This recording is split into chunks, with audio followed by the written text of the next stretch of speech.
What's going on, you guys? Nick here with Nick Strength and Power. I've got a couple of interesting stories for you guys today. The first story I've got for you guys today, let's touch a little bit more on this upcoming Italy show, the Flex Pro weekend, where we've got quite the lineup building for that competition. In this portion of the video, I want to talk about Nathan Asha, but we've also got Blessing Awodibu. We've got Regan Grimes. I'm hearing potentially Carlos Thomas Jr. will be there. We're only 2 weeks away from that show, and then right after that show, the next show is going to be the European Championships in Spain, which is not too far from there, so I wouldn't be surprised if we see most of these guys go straight from Italy to Spain. So let's talk about Nathan first. So we got this update from Nathan, an abs and thighs and a back double bicep. And quite frankly, I think Nathan looks really good here. I think in this lineup, he's got more professional wins than all of the other top guys competing there combined. I believe he's got 9, and this show would be his 10th. Now, you got to give Nathan some props here, because when he first started his prep for this show, that first posing video that he posted, people were saying, you've been gone for too long, you don't look good here. People were insulting him, calling him fat even in that update, the very first one that we saw. And look how much different he looks now at 2 weeks out, how much tighter, how much sharper, how much more detail you can see on his physique. This is more like the Nathan that we were used to seeing prior to his little brief hiatus. Now, I think Nathan is going to make it very difficult for these guys. I think he probably will go back-to-back and do the European Championships, where he will also have to face Good Vito. Theo Laguerrier will be there. Blessing, Regan, again, maybe Carlos. Vlad Sukaruchko. I don't know how many of these guys are doing both shows, but I think likely a lot of them will. So you're not only going to have a lot of new guys looking to qualify for the Olympia here, a lot of young guys, and a lot of guys that haven't been on the Olympia stage in a while. And there's a really strong chance that Nathan could come in here, do both shows, and take both qualifications, and we could see none of these guys at neither of these two shows qualify. I think that is a possibility that we need to be prepared for here. So also doing the show, as we just mentioned, Blessing Awodibu. We got another update from him today that I thought was pretty impressive. And I do want to stress that I think Blessing is going to look better and different than the last time that we saw him on stage. Obviously, we know now that the last time he competed, he was coaching himself. That's not the case now. He's working with someone helping him with this prep. And I think here, he looks a lot sharper. He looks a lot better going into this show at 2 weeks out than I even think he looked on stage at his last show. I think he looks better in his prep, conditioning-wise, than he looked there. Because I really do think conditioning has been what Blessing is struggling with and has been struggling with. Because that first show that he won, when he won that Indy Pro, his conditioning was really good. And I think it really showed off his physique well, because he does, even though his legs are still a little bit undersized, he does have a really aesthetically pleasing physique. He's got a great back. He's got a great vacuum pose, really small waist. His V-taper's great. So when he's in really good shape, it shows off that structure and those lines very well. Now, I will say, I don't think either of those shows, the Indy Pro or the New York Pro that he won, were as competitive as this lineup looks like it's going to be. So this is going to be tougher for Blessing, but I don't want to count him out here just because he didn't do well at that last show. I think he could be a factor here, and I think he looks better than he's looked all year. And like I said, going into that last show, he didn't really post any updates of his physique for months, which leads me to believe that maybe he wasn't confident in how he was looking as his prep was wrapping up for that last show, and he knew he wasn't maybe looking the best. But now he's posting updates almost every day, so I think he's more confident here. Now, again, another guy that's doing this show, Regan Grimes, we talked about him in the last video. We showed some updates of his back in the last video, where I do think he's looking impressive. I think his back looks better than it's ever looked. That's part of why I'm so excited for this show, is because these guys like Regan and Blessing, for example, even though they haven't been the most competitive bodybuilders recently, a lot of the updates that we're seeing from both of them look like they've changed some things and fixed some things, and that they're bringing better versions of their physique to this show. Now, based on what we're seeing from Nathan, and based on Nathan's track record, I think Nathan would probably be the safest pick to win this Italy show. But I think we have a few more factors for that Spain show, the European Championships. But Regan Grimes, this update is from the front. The other two from the past 2 days were from the back.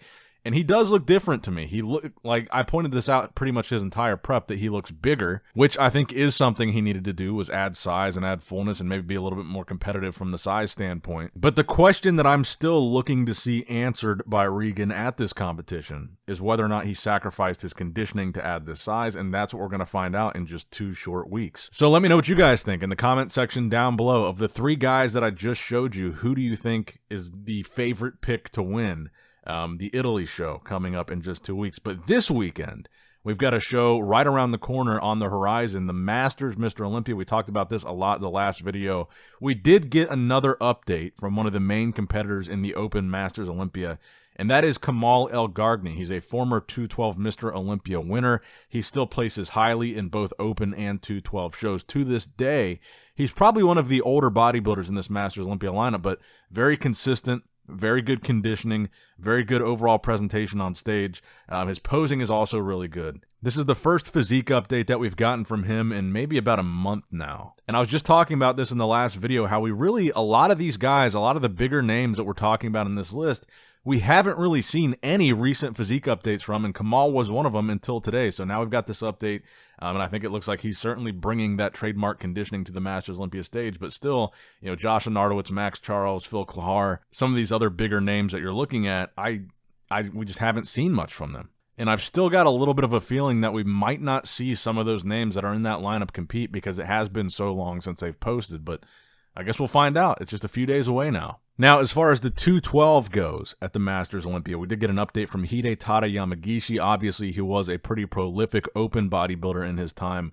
A lot of people were looking forward to seeing his return to the stage. Although it won't be in open, it will be in 212. He showed off this physique update today as well, showing he's pretty peeled. And that's one of the things that he was always known for, even as an open bodybuilder, even when he switched to 212, was crazy conditioning. It looks like he's bringing that here, but he does honestly look pretty downsized to me compared to the Hidetada of old. But he's definitely still someone that I'm looking forward to seeing at the Masters Olympia. I'm probably going to watch the entire thing. I'm probably going to watch all the divisions, even though that's going to be like an all-weekend thing. But I'm excited for this Masters Olympia. It's a nice little preview, kind of an appetizer, if you will, for the main course of the real Olympia in November.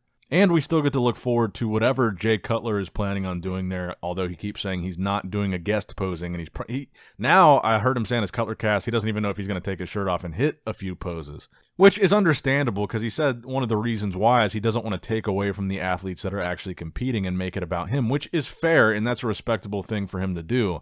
But I still think at the end of the day, the fans would love to see that. Now, the final story that I've got for you guys today, we got some recent updates of Ramon Dino around 11 weeks out from the 2023 Mr. Olympia Classic Physique category. Fan favorite, Brazil's only current challenger to Chris Bumstead so far, runner-up at last year's Olympia, the winner of this year's Arnold Classic. Ramon is the real deal, but the main thing that I noticed in these updates is Ramon looks really big to me. He looks significantly bigger than I'm used to seeing him. And we know that recently it was announced that Classic Physique got a height increase or a weight increase for the height classes across the board, but it would be more weight for the shorter guy. So I don't know exactly what his height is because it's been different at different shows, Ramon. But he's definitely not as short as a guy like Terrence. So somebody like Terrence Ruffin is going to be receiving a much bigger weight increase than Ramon would be. He's still going to get a weight increase, but it's not going to be as proportionally effective as I think it will be for Terrence. So he's going to be able to come in bigger at this year's Olympia, but not like significantly. Like with Terrence, I think Terrence's weight difference will be significant. But Ramon, I think, is on the taller end of the spectrum. I think he's just under 6 foot, so still a few inches shorter than Chris Bumstead. But I do think it's worth pointing out here that he, to me, looks bigger, more muscular. Like, he doesn't look fat. He looks really lean at this bigger body, with this bigger body weight. And I think it's worth pointing out that he is going to be able to be bigger at the Olympia this year. So what do you guys think that's going to mean in the long run for his Olympia placing? Does this give him a better shot at the bigger, taller Chris Bumstead, who he was second place to this year?